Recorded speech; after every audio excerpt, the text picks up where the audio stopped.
Voltamos para o segundo bloco do programa Direito em Foco. Tem hoje como convidado o Dr. Celes, tratando do assunto áreas de preservação permanente e o Código Florestal. Dr. Celes, para começar do básico, o que seria uma área de preservação permanente? Bom, as áreas de preservação permanente definidas pela lei,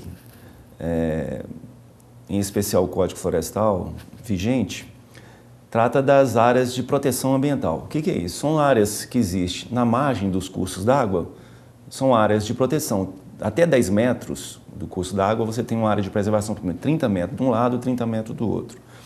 Áreas em torno de nascente, num raio de 50 metros, topo de morro, encostas com declividades acentuadas acima de 45 graus, e instituída pelo poder público com a finalidade, com a finalidade ecológica.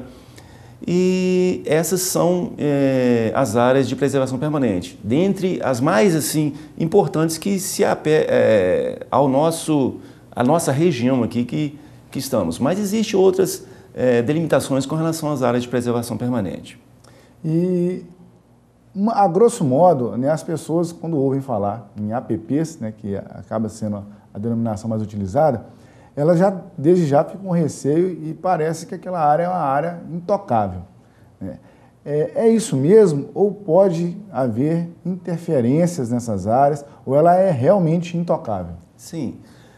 Em algumas situações, a antiga lei, o antigo Código Florestal, que é a 4771, de 65, ele não falava com relação a intervenções em áreas de preservação. Ele regulamentou as áreas de preservação permanente e houve muita discussão a respeito dessas áreas de preservação permanente, porque existiam obras de utilidade pública, de interesse social, de baixo impacto ambiental que não se podia efetivar, né? Não se fazia, né? Não se podia fazer de acordo com a lei, mas na verdade aconteciam, né?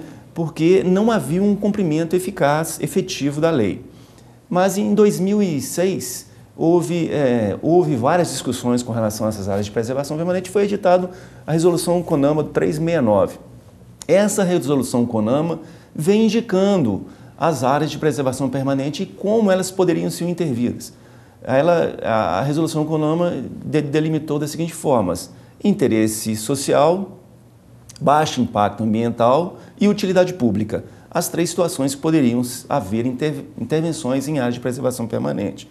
A nova lei, que é o atual Código Florestal, vigente a partir de 2012, ele já trouxe essa especificação com relação à utilidade pública, interesse social e baixo impacto ambiental.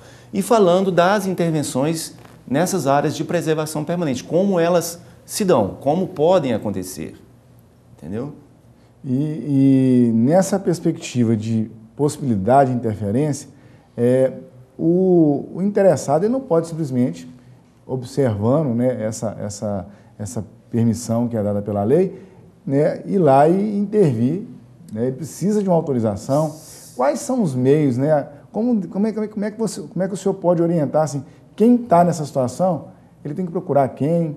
Como é que ele tem que fazer? Quais são os meios necessários para poder se intervir legalmente? A nova lei fala o seguinte, para que a pessoa possa intervir em áreas de preservação permanente, ele tem que estar sempre autorizado pelos órgãos competentes, que no caso de Minas Gerais é o Instituto Estadual de Floresta, né? Conhecido como IEF. IEF, que você dá entrada no processo de intervenção, né? Mostrando o que vai ser feito no local, o órgão vai determinar uma equipe técnica para ir ao local e lá ele vai conceder ou não a autorização para que você intervenha naquela área de preservação permanente. Com a mudança da nova lei, o que antes não podia, hoje ficou mais fácil, da seguinte forma. Em alguns casos, a agricultura familiar, por exemplo, antes a gente deparava muito com a propriedade rural. A pessoa tinha 2 hectares de propriedade e ele não, a propriedade dele era cortada lá por várias nascentes de um curso d'água, um rio ou um córrego, e as áreas de preservação permanente preservada por lei era muito maior do que o tamanho de área útil que ele tinha na propriedade. Então ele ficava ali, não podia quase que exercer nada na propriedade. Era um faz de conta. A lei fazia de conta que proibia e ele fazia de conta que cumpria a lei. Hoje, há indicação na lei que a agricultura familiar, você pode, em determinados casos, você pode intervir nas áreas de preservação permanente, inclusive sem a autorização do órgão. Basta você fazer um cadastro, que é o cadastro de regularização ambiental, que você faz junto ao órgão e você vai fazer uma declaração lá da intervenção que vai ocorrer. Por si só, é só isso. Mas o que se aguarda atualmente para que ocorra, que tenha essa regularização, depende do trâmite legal da lei. O Estado de Minas já enviou uma alteração da lei florestal para a Assembleia. Com essa alteração, vai se criar uma estrutura em Minas Gerais para que você tenha acesso a essas facilidades. Outra coisa interessante é com relação às obras de interesse público, obras da Defesa Civil, por exemplo. Antes, o município era um entrave muito grande para os municípios. O município precisava fazer uma ponte a exemplo de Caratinga, que havia retenção dessas águas, ou que precisasse fazer uma barragem para que a cidade não fosse, houvesse inundada. Aí o que acontece? O entrave era tão grande que ficava quase que inviável conseguir essas licenças. Hoje a lei florestal já traz uma referência a isso, a lei demonstrando inclusive que não precisa dessa licença para intervenção nessas áreas. É algo que se vai ser regulamentado pelo Estado e para efetivação do cumprimento dessas normas. Às vezes uma situação importante para a cidade ficava restrita por falta da atuação do próprio Estado, que era visualizar a classificação e autorizar. Realmente, a gente tem que perceber o seguinte, que esse faz de conta, que o senhor apontou, ele ainda ocorre. Mas, às vezes, a gente tem que ver o seguinte, o material humano, a estrutura, às vezes, ela é deficitária. Não há fiscalização suficiente, não há uma estrutura em que o próprio trabalhador, ali, o fiscal, o agente público, ele possa estar exercendo efetivamente. O senhor exerceu por vários anos esse papel. É realmente complicado assim mesmo? Essa falta de condições?